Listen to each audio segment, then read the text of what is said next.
Howdy, partner. This is Zach Edwards with another episode of the Adventure Box Podcast, brought to you by Historical Conquest. It's a really fun game. We get to learn history just by having fun. You don't need to know anything about history in order to play. So, let's get into this. We're talking about the Westward expansion. Now, you know, the Wild West. And today we're going to be talking about more of the Wild West, like actual Wild West, the down south, and also California. So, let's get into it. Let's get started. Okay, so first off, let's see. Let's go with one thing first. I'm your time-traveling tour guide, Zach Edwards, and today we're diving deep into a double dose of the Westward chaos and also the opportunity that came with it. So first off, we're going to be talking about the Mexican-American War. Now, the Mexican-American War was, again, a fight between America, actually the United States of America, and Mexico. Why? Because there was disputed territories. Mexico had a whole bunch of land. The United States said, we want that land. And you know what? My good friend, Mr. James K. Polk, Mr. President to you, he's the one that actually said, you know what? I'm going to go for four years. I'm going to be president for 4 years. I'm going to get all these things done, and I'm retiring. I don't want any more than that. Just 4 years. I'm going to get this all done in 4 years. There's a few things he was going to do. One, he was going to make Oregon Territory 54 and 40, up to the 54 and 40 latitude line. If you don't remember that, go back to Monday. We're going to get that, or we're going to fight with the British. The British said, we don't want to fight. So why don't we break this in half? You have the lower half, we'll have the upper half, and that's what created the southern border of Canada. The other thing he wanted to do is he wanted Texas. He wanted to annex Texas, and that was already being done by the president before, John Tyler. Then you also have, he wanted part of Mexico. What? No, he didn't want Mexico itself. He wanted the land that was above the Rio Grande. So everything that was in the United States area, so they could go west. That would include, let's see, Texas over to New Mexico. Then you had Arizona, and then you had California. He wanted all that land. He wanted Nevada as well, and Utah was already taken by the Mormons. Actually, you know what? That's the lie. It wasn't already taken over by the Mormons. It was actually about to be, but when the Mexican-American War started, they were still on their trail west. Even though they were persecuted by the government asked them for help. They put together a battalion. And from the trail that I showed you on Monday, they broke off. The men did. The women kept going with the children and older folk. But the men, being about like 18 years to about probably in the 40s, maybe even the 50s, they all went south to help out the U.S. government take back parts of Mexico. Now, there was probably part of that. Now, in the Mexico territory, you also have Utah. But at the same time, they didn't know what Utah was. That was not an area that they knew. It was Mexican land. And, hey, you know what? By the time the war ended, the Mormons had overcome the valleys and mountains and such, and they were in the Salt Lake Valley. So that was just a little bit convenient of them to be able to do that. Now, at the same time, about the same time as the Mexican-American War, we also had the California Gold Rush. And that's what we're going to be talking about today. So you're going to pick up your pickaxes, your pancakes. That's right. Pure profit shaped the West. That's right. They made more money there than you could have imagined. It's a story of ambition, exposure, and the whole lot of people yelling, mine! Wait a minute, is that mine as in a hole in the ground, or is that mine as in that belongs to me? I don't know. We'll find out. So strap in. Let's ride into one of the most pivotal moments in the 19th century for America, starting off with the Mexican-American War. Okay, now, let's set the stage. Again, this was around the time that the Mormons were moving over, the Oregon Trail was being traveled, That's the time period that it's at. So we just broke this large portion into 2 days, Monday and Wednesday. So if you didn't hear Mondays, go back to Monday to hear of that. Now, for the Mexican-American War and the Gold Rush, Mexican-American War, it is 1845. The United States has just annexed Texas. It was one of John Tyler's, one of the things he wanted to do before he was released. Remember, he didn't backstab. His own party turned against him. So he knew he was never going to be president again. So the one thing he wanted to get past was annexing Texas. He wanted to be remembered. Every president wants a legacy. And that's what Trump's doing today. He's trying to make a legacy for himself. And so that's what they're trying to do. Mr. James K. Polk, Mr. President, he had what's called the manifest destiny. It means he had the vision for going west. He's like, I want California, I want New Mexico, and the whole Southwest. So he sent troops into a disputed area. Now I got some pictures. I love showing you pictures. Pictures are great. Okay. That's the gold rush. We're gonna come back to this. Yeah, okay, here we go. So you had the United States itself. You had, now this was actually unorganized territory, but this was the Louisiana Purchase. It was already purchased at this time. And you had Oregon country, Idaho, Washington, Oregon. That's right. So this was just purchased on Monday. We talked about the purchase of Oregon country, done by my good friend Mr. Polk. The Louisiana Purchase was purchased 30 years ago. So that was well attributed to the United States. And if you look, this is the border. This is the 49th vertical. 49 degrees latitude. Longitude is this way. Latitude is this way. So if you look, these lines right here, these are the latitude lines. These ones here, longitude lines. Okay, so the 49th degree is up here. Right at the, right here. At the border of the United States and also, the United States and Canada, being Britain. Okay, but all this territory right here, that's what Polk wanted. He's like, I'm getting that. So, that's what he did. He sent the troops over into this disputed area. And between the Nueces River, which Mexico claimed, and the Rio Grande, which the U.S. claimed, were the borders. So, here you go. That's like putting a barbecue grill on your neighbor's lawn and daring them to say something. In April 1846, that's right, 1846, you got to remember this year. It's a very important year for a lot of things. Oregon, Mormons West, Oregon Trail, Gold Rush, 1846. Remember this date.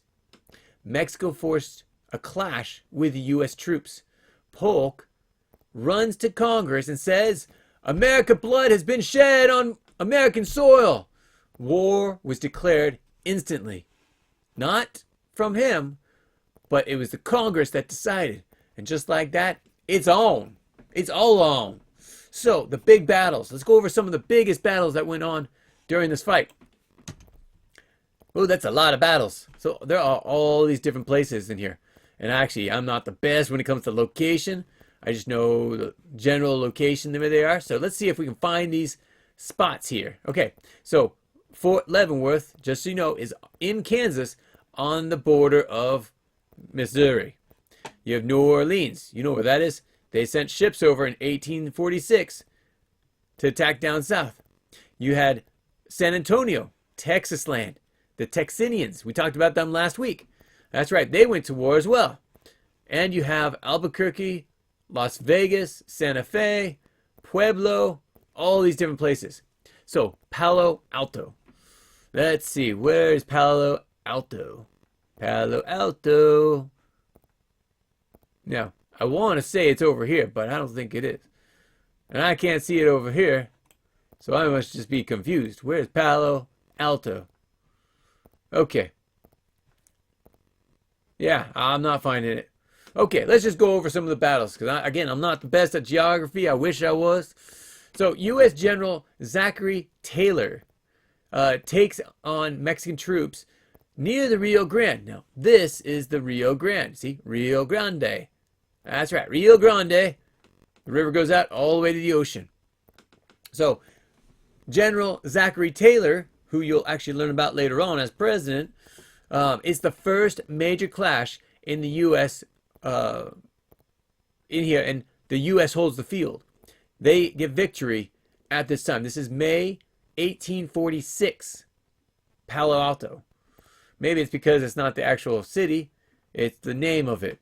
Could be. So, it's near the Rio Grande, near this place right here. And I swore it's up here. Oh well, let's keep going. Next, you have the Battle of Monterey. Now, Monterey, if you remember Monterey is actually over here in California. There it is right there, Monterey. So that is the next clash, September 1846. So Taylor, wait, if that's that, I was right. Palo Alto is in California. It's not marked on this map, but it's there somewhere. Okay. Sorry, keep going on a tangent. So, Battle of Monterey, Taylor marched into northern Mexico. After a fierce fighting, the U.S. takes the city, and door to door, street to street, they take it one by one. And they keep going south after this point. The next one, the California campaign. Meanwhile, way out west, California. How I just said that, it does make me think it's no different. Anyways, John C. Fremont helped stir out the revolt in California. That's right. So Monterey must be over here too. I knew Monterey was in California, but I don't think Taylor's over in Monterey. That Monterey must be a Monterey that's over here. Holy cow, you think I know? So, to make this a little bit easier, let's do this. Monterey, Battle of Monterey. I don't know if they'll have Battle of Monterey. Monterey. That's a... Well, that is a city, too. There we go. Monterey. Monterey. Yes. Monterey. That's why I got it wrong. Oh, that answers everything. So, Monterey is right here. That's where it was U.S. General Zachary Taylor near the Rio Grande. Rio Grande right here. That makes total sense. They had the battle right here. Okay. Then at that point, the California campaign happened with John C. Fremont helping the revolts in California. Americans basically declared the Bear Flag Republic. Bear Flag Republic. It's like, because they like bears and they want to put them on a flag, right? Yeah, so sure. Yeah. So it lasted only 3 weeks. Then the U.S. Navy showed up and said, thanks, we'll take it from here, and totally took it back. Okay, so let's go here.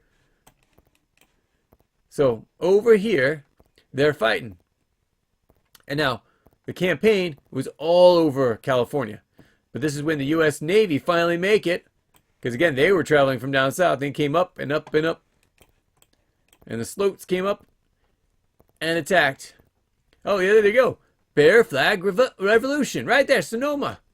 Okay. So, at this point, now we have the Battle of Buena Vista.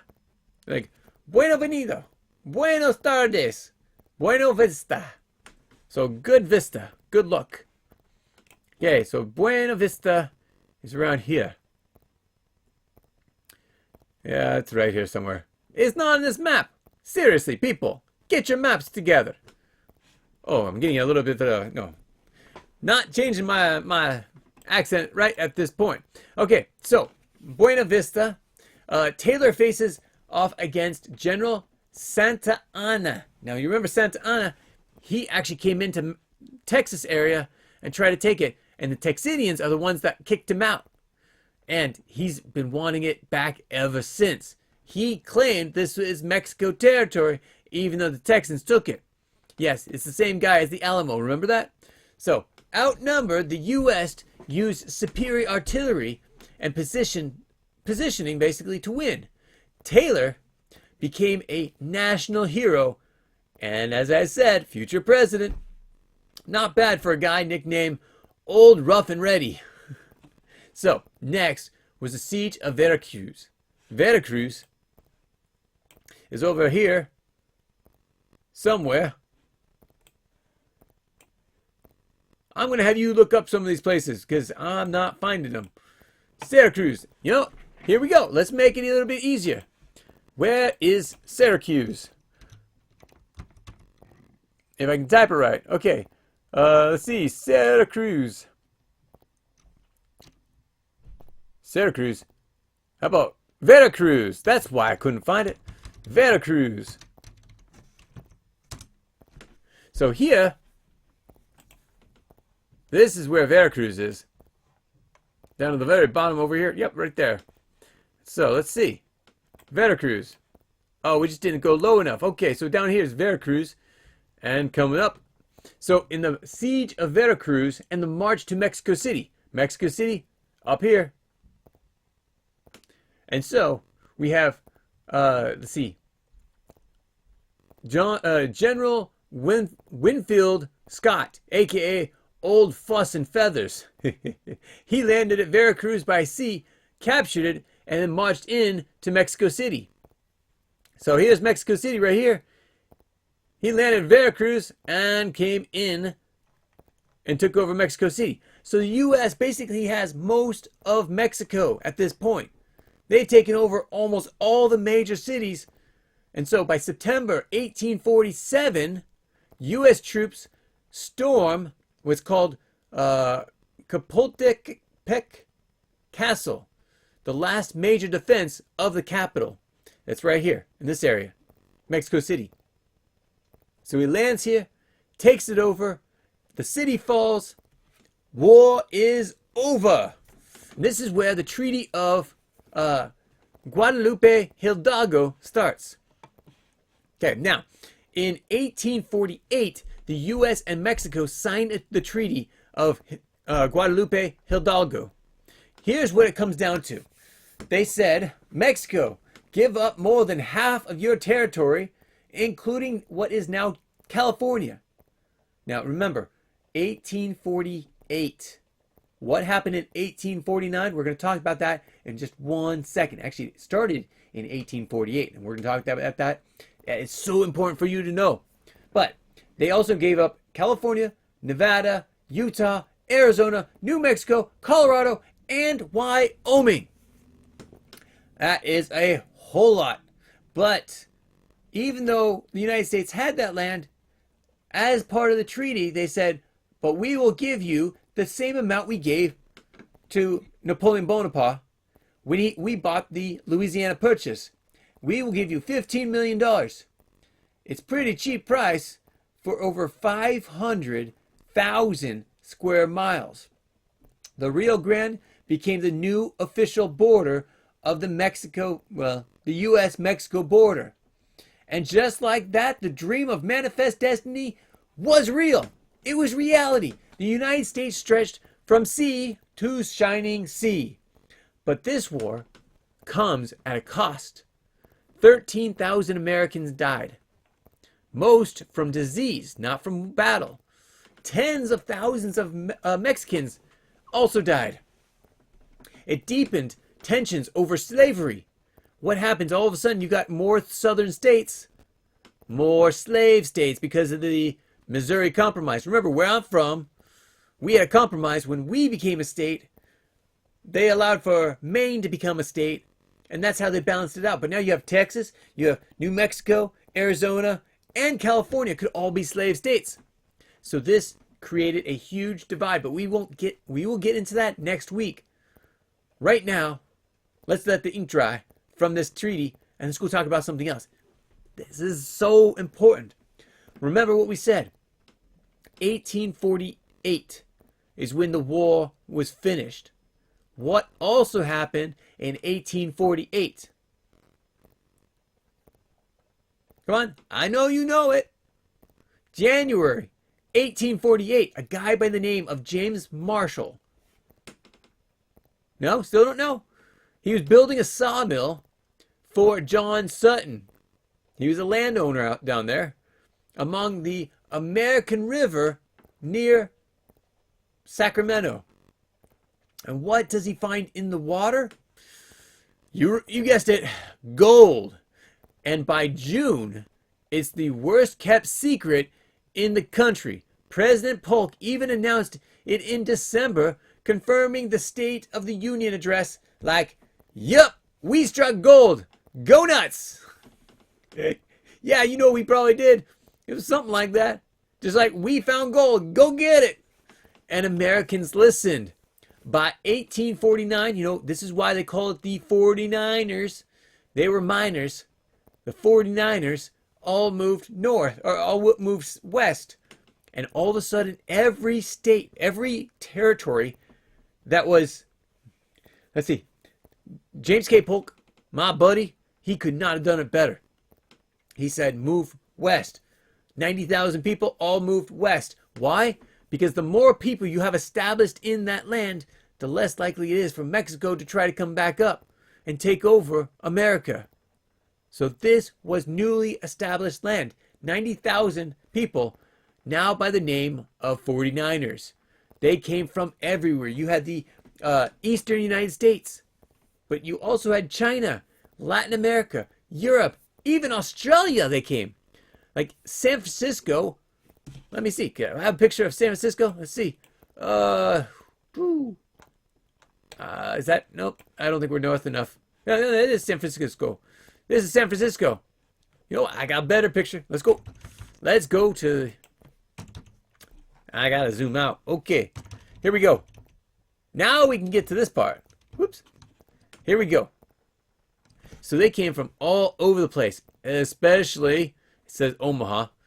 But mostly right here. Independence again, right? That's right. So they traveled and traveled and traveled. 90,000 people along this way. They came through Salt Lake. They went through Elko, Nevada. I've been there. And they came down to Sacramento, Redding, San Jose, San Francisco, Fresno. They wanted gold. So San Francisco became a boom town. Then a sleepy village. Then a boom town again.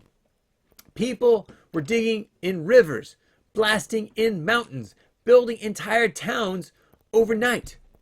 Fortune hunters, that's what they were. Shopkeepers. They were the ones that really made the money. That's right. So you have all these people coming over. They need food. They need more tools. They need to be fixed. It was the shopkeepers that made the most money. You had gold. Great. Give it to a shopkeeper because you're going to have to buy more tools to go get more gold. Oh, you found more gold? Great, because you need more tools and you need more food. There you go. Who collected all the money? It was the shopkeepers. The people, the 49ers, became miners. They came river folk. They were swindlers, dreamers. They all swarmed the hills. Not really. Okay, so some found gold, sure, but most of them ended up broke and barely scrapping by. That's right, because even if they did find gold, they had to give it to the shopkeepers for food and for tools. So, yeah, talk about inflation. Oh, yeah, yesterday it was for this little nugget, a piece of bread. Now it's for a big nugget. That's inflation, right? Gotta tell you, you got money, inflation goes up. Okay, so the real winners were the people who sold the tools, sold the food, sold the laundry services. Laundry services. Who needs that? You just throw it in the water, rinse it around, right? Just knock it around. That's all you need. No soap. Who needs soap? A guy by the name of Levi Strauss. You ever heard of him? That's right. Levi's, as in the jeans. He got rich selling durable pants. Yeah, Levi jeans were born in the gold rush. How cool is that? So, let's talk a little bit about the gold rush. Oh, and here's another thing. It wasn't just in California. So I used to live down here in Juneau. Now I live in Missouri. And if you floated up just about a day's travel into Skagway, that's this town right here, you could actually, now it shows you it's right here. It's not true. The Chilkat, oh, it actually doesn't. So I did a 50-miler back when I was, I think, about 18 years old. And then I did it before that when I was 16 years old with the Boy Scouts. And then I did it again, I think sometime between those two. So I hiked the Yukon Trail, the Chilkat Trail, 3 times. So the last time, as I took my ferry up to Skagway, we didn't have a car, so we actually had to hike this road all the way over to the Chilkat Trail. Then from the Chilkat Trail, you come all the way up, and yeah, it shows a river here. But right here, nope, right, there it is. The Golden Stairs. This is a place where they had, it's called the Scales. You had to have about like 500 pounds of supplies in order to cross over. So what you did is you came over, dump off your goods, go back for more. Come back up, dump off your goods, come back for more. Or bring multiple people to help you carry it up there so that you all have it all. And then from there, this is where, let's see. Yes. Deep Lake. This is where I went. So I camped out here at Deep Lake. And that's where the new, no, wait a second. Maybe it was up here. This is where the train finally came in. Yeah, that's right. Historical route of the White Pass Trail. This is the train. So we came over here at the end of the train tracks, caught a train and came back. But for them, for the actually 49ers, they go a little bit further to Bennett Lake. And Bennett Lake, they would float. They would float up into the Yukon to find more gold. That's another place they found gold. Okay, so backing up from this, let me show you. This is some of the earliest types of gold mining. It's where you let water rush from the river down in here. And now the reason why you did that is you wanted fast-paced water to run through, and then you take a shovel of dirt and you throw it in there, and slowly it would move the dirt out of the way. So all you had was rocks and gold. Gold was heavy, so it stayed in the pan. And you had men, women, everything. Not as many children, but you did have some. So the population exploded from, now, I'm not just talking about the Yukon, I'm talking about all the gold rush. You went from 14,000 people in the California area to over 300,000 people by 1855. Because they didn't just travel by land, by the trails west, they took ships and went all the way down South America, underneath, and all the way up to San Francisco. And then they came inland. They also came up to Alaska. Now, in 1850, the United States decided, well, you know, we're all over California. We're all over that area. We've got plenty of people. Let's make this a state. And just 2 years after the treaty, that's right, remember, 1848, and then 2 years later, it became the 31st state, California. Now, also, it increased in conflict. That's right. By having the gold rush, the 49ers there, it devastated the Native American population. Killed them through disease, violence, and also forced displacements. That's right. They pushed them back east. So you've got people in the east moving out, pushing them west. You've got people in the west pushing them east towards each other. That's not going to be a good situation. It also raised the stakes in the national debate over slavery, because California applied as a free state. This would lead directly into the Compromise of 1850 and a whole new level of political drama. It shaped the American dream also. That's the fourth thing that did. So I haven't been counting out, but let me just tell you again. The first thing it did is it transformed California. The second thing it did, California became a state. The third thing it did, increased conflict. And last one, the American dream. Everyone wanted more, so they all moved west. The idea that anyone could go west, take a chance, and strike it rich became a fundamental. It became a foundational myth. Whether it was true or not didn't matter. The belief stuck. And so that's why people moved. A few more pictures. This is what you call panhandling. No, you're not going out and handling. This is pans. This is a gold pan. You're going to sift for gold. You're going to try to find this, a gold nugget. Now, most gold nuggets were not like that. They were microscopic. They were tiny, not microscopic, but they were small. If you were really good, you find something like that, but that did not happen that often. But look at this. These are all the different places they found them. All over where Mexico had just given up 1 year before gold was found in central California. So, let's go through this really fast and then we will end it for the day. What did we learn today? First, the Mexican-American War gave the United States its western edge. That's right. Between the Oregon country and now the Mexican-American War, we have the West Coast. From Canada to Mexico, sea to shining sea. It created a seed of future conflicts as well. The gold rush brought people, money, and chaos, and made California a place of dreams and also contradictions. Together they reshaped the map, the economy, and the very identity of the United States. That's it. That's all I got for you. So thanks so much for joining us. We will catch you next time on the Adventure Box podcast. I hope you had fun learning about the gold rush, about the Mexican-American War. On Monday, we talked about the Oregon Trail, the Mormon pioneers. So thanks so much for joining us, and we will catch you next time. Take care, y'all. Have a great day. If you have any comments or questions, add them to the comments below. Otherwise, we'll see you tomorrow, actually. Take care. Bye.